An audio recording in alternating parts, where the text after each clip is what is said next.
It's Saturday, the 31st of January, 2026, and it has been a week for Meghan and Harry. Yeah, we're going to talk about them. And I got to say, I wondered if I wanted to, ever be negative about things. But if I'm going to be giving my opinion and my commentary, we're going to have a dose of some positive and some negative from time to time.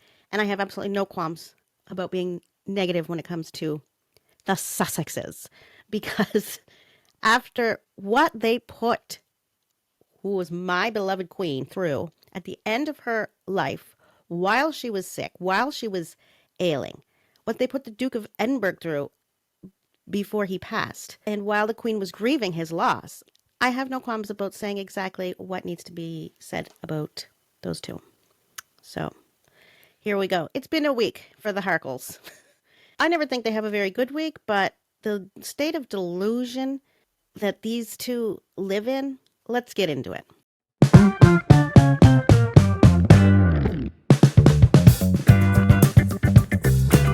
So Meghan and Harry have their Archwell production part of their umbrella charitable corporation, Archwell. Well, there's a production side of it. So first of all, can we just ask, who does this woman want to be? Because she really doesn't know who she is. I'm going to say this too. If you've ever had an entanglement with a narcissist, you learn how to spot one a mile away. And Meghan is textbook narc. Oh my God, textbook narcissist. For so many reasons, that's a whole other documentary. So I'm not going to go into why. If you know what a narcissist looks like, you'll know. Archwell Productions has gone in and, after the creative, financed this film called Cookie Queens, and it's about Girl Scouts and selling cookies and what have you. So both Meghan and Harry turned up at the Sundance Film Festival in Utah this week to promote Cookie Queens. Now, here's what this tells us without anybody saying it. I believe Netflix still has first right of refusal to anything they got their fingers in. So now that they're schlepping this film at a film festival, that just tells me that Netflix said, nah, ain't nobody want to watch your Cookie Queens nonsense. Now, it's probably a very cute little documentary. Unfortunately, it's tarnished with association by these two friggin' grifters. Anyway, probably really cute, probably some great kids in it. Selling the cookies. What has changed from, 30, 40, 50 years ago? We've all been selling cookies over the generations. But, it's a new world. The thing about Sundance is that when you take your film to film festivals, the director is a big deal. In cinematic films, the actors or actresses would be a big deal. An executive producer who comes in after the fact, the sweaty fist full of cash, isn't usually the main dish at the Sundance Film Festival or any film festival. Usually we want to see the director or the actors. In this case, it's a documentary. We should have seen just the director. But oh no, of course, Meghan, Cookie Queen herself, queen in her own mind, queen of Montecito, whatever she thinks she is, whatever delusions of grandeur she's living in today. That is a major red flag for narcissism, by the way. Delusions of grandeur. Hello. Of course she gets up and makes a speech. And the speech was ridiculous. Have a look. This is how to make a word salad. This is the kind of salad Meghan should have had on her cooking show because she's really good at it. Have a look. Look, my husband and I and Archwell Productions, we are so proud and privileged to be able to support and uplift Cookie Queens. This film, yes, is probably the cutest at the festival, but I'm also going to go out on a limb and say it is one of the most powerful and meaningful depictions of something that is an American tradition and rooted in nostalgia, but is now put through this lens from the incredible creative vision of Alyssa to show something modernized about the girlhood experience and all the layers and complexity that come with that. So yes, it's cute, and yes, these young ladies are fantastic and adorable, but they are also layered, beautiful girls who are about to become very strong leaders and young women. So thank you for supporting that. Okay. Couldn't just let it be a cute, interesting film about the kids selling cookies. You had to make it into some feminist manifesto. Listen, I consider myself a feminist. The very root kind of feminist. Women are equal value to men. That's it. That's what a feminist to me is. What the hell was that? Like, shut up. Anyway, so of course she stole the spotlight from the director by beaking off first. So then the director got to speak. But also, Archwell, if you look at their website, Archwell Productions, hold on, let's have a look at it. Let's have a look. At Archwell Productions, we believe that stories have the power to unite and inspire audiences around the globe. Founded in 2020 by Prince Harry and Meghan, Duke and Duchess of Sussex. So, do you think Prince Harry got to speak at Sundance to introduce the director? Of course not! He is about as useful as last season's handbag to his wife. Talk about spare. He trailed behind her the whole time. I was watching something this week, and somebody was saying that he knows he's made a mistake. Now, first of all, I don't think he does know he's made a mistake yet. I think he might know that he's miserable and not vibing with his environment, but I don't think he's connected the dots at all. And it doesn't matter anyway, because I don't think he will ever leave his children. If that marriage ever broke up, it's Meghan doing it. I don't think he will ever leave his children, which I suppose is something positive I can say about him, but I think he's dumb as a stump, and I don't think he realizes the reason for how unhappy he is. I don't think he gets it at all. So that was the Sundance Film Festival. Good luck, Cookie Queens. I mean, I wish nothing but success for the director and all those little people that are in the film. Absolutely. I'm glad you got an influx of cash from somewhere, and I hope it all goes well for you. But I wouldn't, no matter what project I've got going, me personally, I'm not getting into bed with the Sussexes. No, I am not making a deal with those devils. I am not doing it. I wouldn't do it. I think it would be akin to selling your soul. It gets even better or worse, however you want to look at it. But the Kardashians have spoken out. Now, I don't know if you remember, last November, right before Remembrance Day, the matriarch of the Kardashian clan, Kris, was throwing her 70th birthday. They were having a 70th birthday party for her, and it was thrown at the Bezos mansion, of all places. And who sallied up to the front door but the Sussexes? Meghan and Harry. Meghan did not have a poppy on. These are, regardless of what they think, they now think they're holding court in Montecito, and they're American, and they're living that lifestyle. She is teeth into that title, that Duchess title, like a dog with a bone. So you're on some level, if you're going to hang on to that title, you're representing the British royal family, the British way of life, British traditions, and Sussex, at least. Just Britishness. That means it's Remembrance Day and you put a poppy on. Do you hear what I'm saying? Like, hello. That's basic.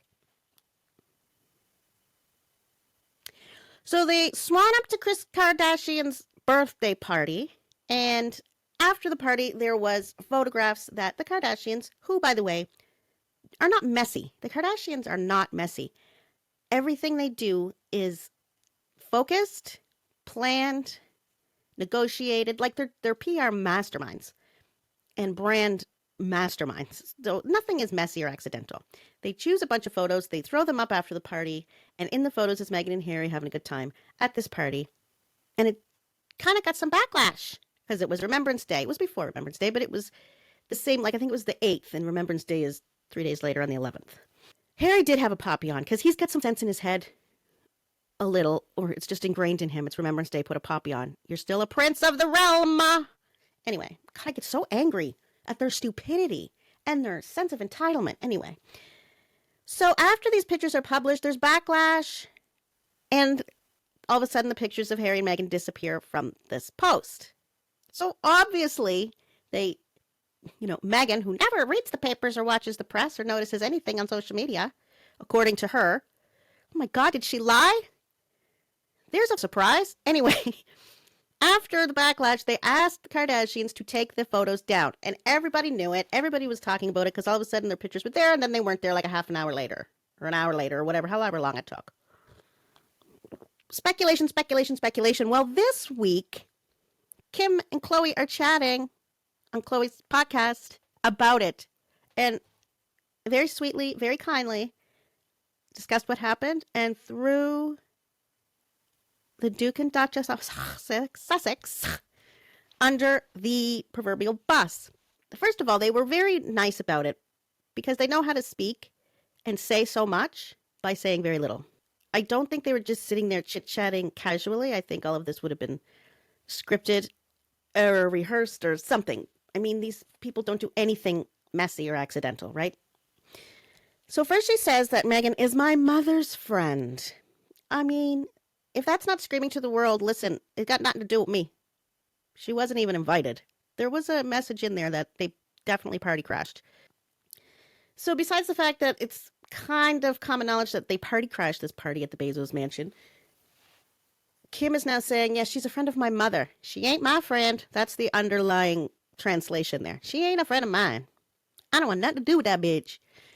Um, and she basically admitted that, yes, she was told to take it down. And this lie that came out that about, the Harry and Meghan's camp put out this ridiculous statement afterwards. Well, there was some kind of approval form or something that was signed that they didn't want their pictures published. And it turned out to be complete and utter bullshit. Complete and utter bullshit.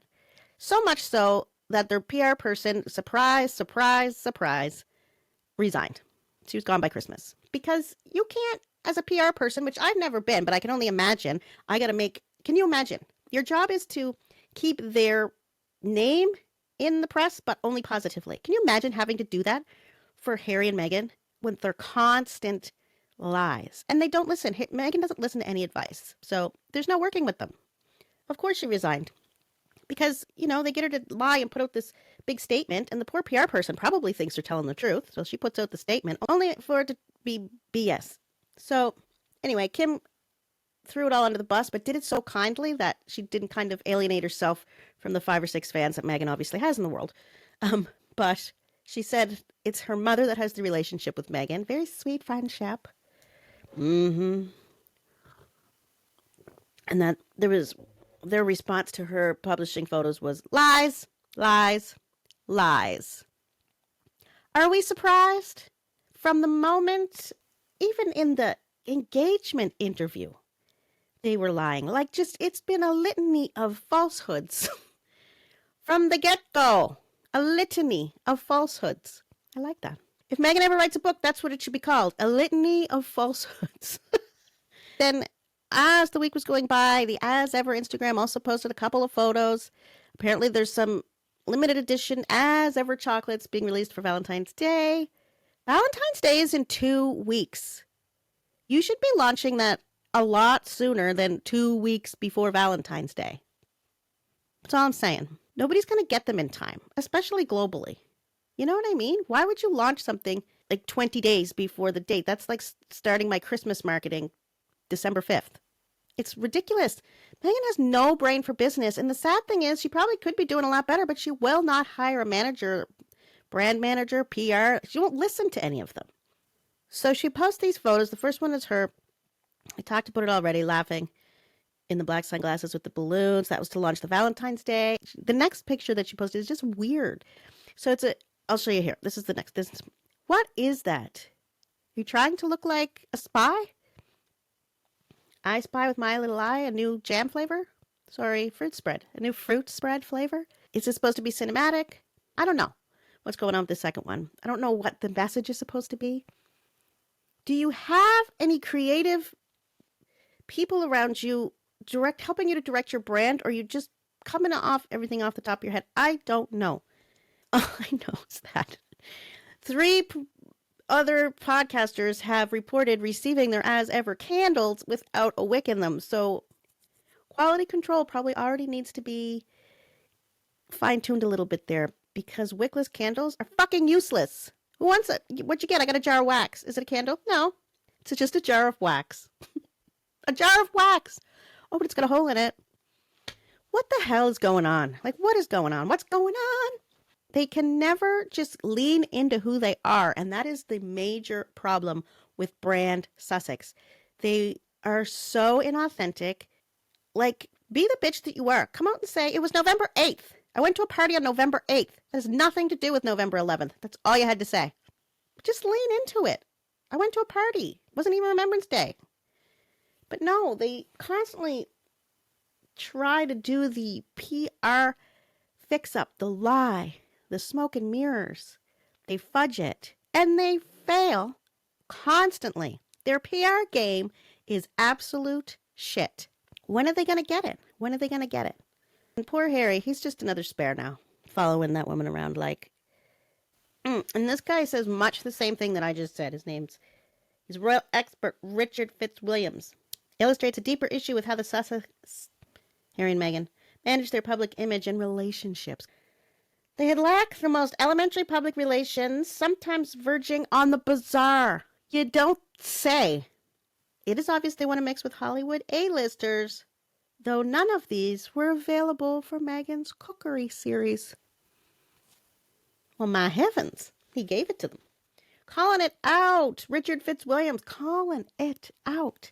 Though Harry would have been absolutely mortified by the backlash, the fact that he was out partying with Hollywood celebrities and the Kardashians while the mood was somber and remembrance around Remembrance Day, especially in the UK. And he's born and bred royal. Like, that stuff isn't going to leave him. He knows what he should be doing. I do believe that. He knows what he should be doing. And he knows it's the only thing he's good at. Whatever he's doing now, talking to real estate association in Toronto for money, that's your freedom. That's your finding freedom. Instead of the incredible work you could have been doing as a royal. Don't get me started. Don't get me started. I would bet you millions of dollars there will be a major Remembrance Day PR project coming in 2026 for these two. They will be at a cenotaph. They will be in a Commonwealth country. They will be laying a wreath. Watch and see. This is January 31st, 2026, and I'm calling it now. They are going to rebuild the Remembrance Day optics of last year, this year. Watch and see. Commonwealth country, if not the UK itself, cenotaph, wreath, military, remembrance. They are going to be front and center. At least Harry will be. Watch and see. Watch and see. It's a prediction. I'm giving it to you. This whole snafu was just a perfect illustration of how these two are trying to live as Hollywood celebrity insiders. But they also want to hang on to these titles, and they also are vicious about the titles for their children, Prince Archie and Princess Lilibet. And they're not letting go of those titles. So if you want the titles, you're going to be judged by the royal standard. And that's how that goes. So if you can live as Hollywood celebrities if you want to, or you can live with royal standards. Evidently, you can't do both. You're not doing both successfully in any case. Drop the titles. Get rid of the titles. I say shove them, just shove them out of the line of succession completely. Listen, I'm going to tell you what. I appreciate that Charles is Harry's father, has a soft spot for his baby son. Just wants him to be happy. I'm a mother. I'm a parent. I know what that feels like. Of course you want people to be happy. But he's too soft. And I think, God forbid, someday William's going to be the king. I think it's going to be a bloodbath when it comes to those titles once William is in charge. If this is causing friction between William and Charles, then Charles needs to shake his head because William's the future of the monarchy, and you're supposed to have long-term vision for the monarchy when you're the monarch. It's not about you personally. It's about the institution. And William is the next ladder. He's the next rung on the ladder for the institution. He's the next head honcho. So you need to stay in with him. Never mind what your idiot second son is doing. Why is the second son always an idiot? Is it really that hard? So that's the week for the Sussexes. You're going to have to hurry and order your special edition, as ever, Valentine's Day chocolates, because it's 2 weeks from now. Marketing fail. And whatever new flavors of jam are coming out, I don't know. You can go check it out if you want to. I'm not interested. I might get jam with no jam in it. Like a candle with no wick. Who knows what I would get. But yeah, I have no problem going after the Sussexes. They're terrible at PR. They're talentless. Meghan has absolutely no personality because she's an empty shell narcissist. And every single relationship she has ever had in her life has been transactional only. Textbook. Oh, that brings me to one last thing. Jessica Mulrooney. So rumors are out there. We always remember how Jessica kind of got into, basically she was canceled, like back in 2019, 2020, something like that, over a BLM thing. Somebody told her she had white privilege and she was canceled. I don't know what, I don't remember what her messages were. I don't want to go revisit that, but she lost like a lot of work through that. She was effectively canceled. And then a couple times over the next year or two, she would post, her friend Megan this, her friend Megan sent me flowers, blah, blah, blah. But then she started, we never heard anything else about Megan after 2022 or something. Like the last few years have been no Megan. And Jessica had been posting kind of reflective, morose, friendship loss kind of posts. And everybody was thinking, is she still friends with Maggie? And they were like two peas in a pod. The woman was in her wedding with her daughter and son. Why was she not in the cooking show? Hello? Because Meghan is only transactional. Meghan will only need your friendship as long as it's helping her, and having you miscanceled, racist, on my cooking show is no good for me. So fuck yourself, basically. Now there's talk that Jessica Mulroney is being offered 7-figure deal to write a tell-all book. And some people are like, Jessica's no better. She was totally in on the Princess Charlotte bullying during the Meghan Markle wedding. What a way to come back. Tell us everything, Jessica. Tell us everything. From one really fabulous, beautiful Canadian to another.